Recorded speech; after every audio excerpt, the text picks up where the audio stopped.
সে হচ্ছে আমার সহকর্মী হেনা। বন্ধুরা, আজকে চলে এলাম মজার মজার খাবার রেসিপি নিয়ে। আসসালামু আলাইকুম বন্ধুরা, কেমন আছো তোমরা? আজকে আমি মজাদার গরুর মাংস ভুনা ও ডিমের কোরমা, পোলাও সবকিছু রান্নার জন্য চলে গেলাম মাটির চুলায়। প্রথমে আমি মাটির চুলায় ডিমগুলো সেদ্ধ করে নিচ্ছি, কিন্তু কালবৈশাখী জ্বরে আমার চুলাটা ভিজে টুপু হয়ে গেছে, কিন্তু অনেক কষ্ট করে চুলাটা জ্বালাতে হয়েছে। বন্ধুরা, সঙ্গেই থেকো।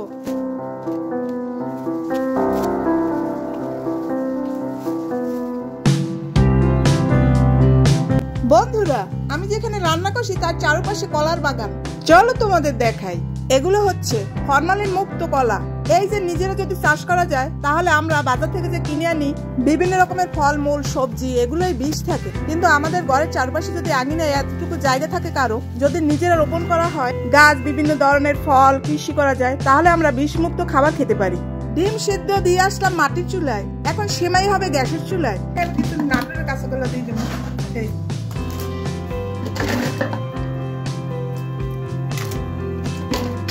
এখানে 200 গ্রাম সেমাই, এইটা হচ্ছে এই সেমাই। আমি লাস্টের সেমাই খাইতে পারি না, এইগুলো ভালো লাগে আমার কাছে। এই সেমাইটা খুব মজা। এই দেখো, এটা 7 বার। এই নাটোরের কাঁচাগোল্লা আমার ছেলের বন্ধু নিয়ে আসছে। আমি এইটা আরো একদিন খাইছিলাম রাজশাহী বসে। আমার কাছে খুব ভালো লাগে। সেমাইতে অল্প চিনি দিয়ে, হালকা চিনি দিয়ে, পরে নাটোরের কাঁচাগোল্লা দিয়ে আলাদা একটা স্বাদ। চাচা, হেনা কোথায়? সেই হেনা এই নয়, সে হচ্ছে আমার সহকর্মী হেনা।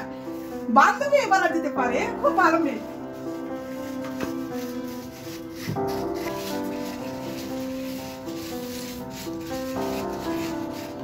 সেমাই রান্না শেষে এখন আমি ডিমের কোরমা রান্না করব। আমার মা আমাদের ছোটবেলায় এভাবে আমাদের ডিমের কোরমা রান্না করে খাওয়াতো। আমি আমার ছেলেদের এভাবে আমার মায়ের হাতে রান্না যেভাবে স্বাদ, সেইভাবে আমি রান্নার চেষ্টা করব।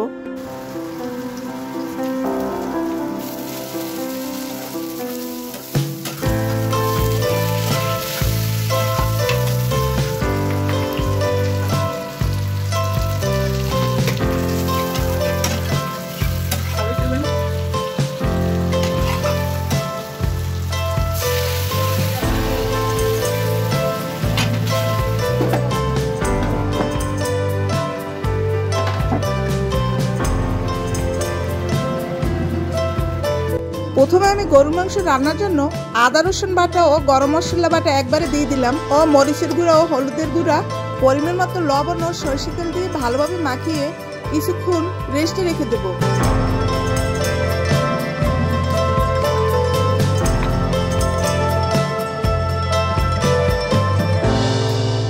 প্রথমে আমি একটা কড়াইতে তেল গরম করে 2 কাপ পরিমাণ পেঁয়াজ কুচি দিয়ে ভালোভাবে ভেজে নিচ্ছি। বাহিরে অনেক রোদ্রু, চুলার উপরে তো চালা নাই, তাই আমি ছাতা নিয়ে আসছি। রোদ্রু রান্না করতে খুব কষ্ট হচ্ছে। এখন আমি মাংসটা দিয়ে ভালোভাবে কষিয়ে নিচ্ছি।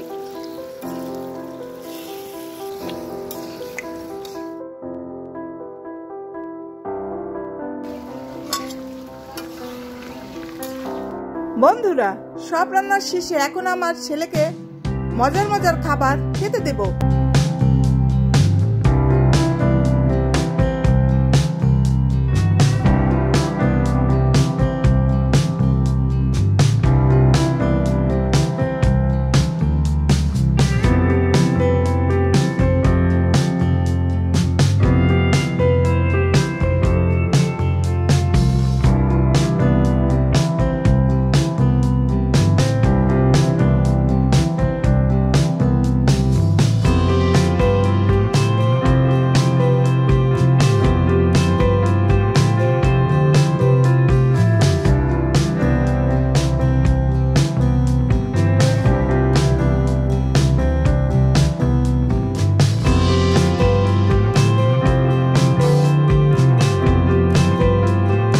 বন্ধুরা, ভিডিওটি এখানেই শেষ করছি। তোমরা ভালো থেকো, সুস্থ থেকো।